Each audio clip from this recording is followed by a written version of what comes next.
శ్రీకాకుళం పలాస నియోజకవర్గం మందస మండలం హరిపురంలో జీడీ ఫ్యాక్టరీలో భారీ అగ్ని ప్రమాదం జరిగింది. వెంకట బాలమణి జోడీ ఫ్యాక్టరీలో రాత్రి 1:30 విద్యుత్ షార్ట్ సర్క్యులేషన్ జరిగింది. ఫైర్ డిపార్ట్మెంట్కు ఫిర్యాదు ఇవ్వగా సిబ్బంది వచ్చి మంటలను అదుపులోకి తెచ్చారు. 2 ఫైర్ ఇంజన్లు ఉపయోగించారు. 2 కోట్ల ఆస్తి నష్టం జరిగిందని జీడీ పరిశ్రమ యాజమాన్యం మల్ల యశ్వంత్ కుమార్ మీడియాకు తెలిపారు.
ఎవరు 20 మందిలో సంవత్సరాలకు పనిచేస్తాం కానీ మరి మా సౌకర్యం వల్ల ఎంత నష్టపోయాం. మాకు రేపటి నుంచి పనులకు పిలిచారు, మేము పనికొస్తామని పండుగ మామూలు మాకు వస్తాయని మేము ఎంతో ఆశపడ్డాం.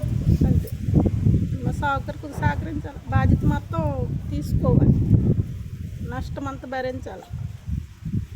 ఎప్పుడు పని చేస్తుంటారు ఇక్కడ మీరు? 20 సంవత్సరాలు అయిందండి.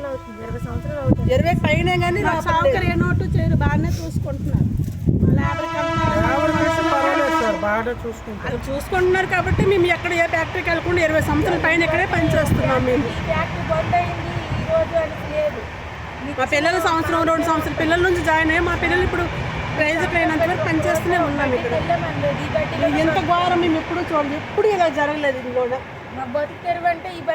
మేము రేపటి నుంచి పనులకు వస్తామని ఎంతో సరదా పడిపోయి మా ఇంట్లో పనులన్నీ చేయించుకుంటాం.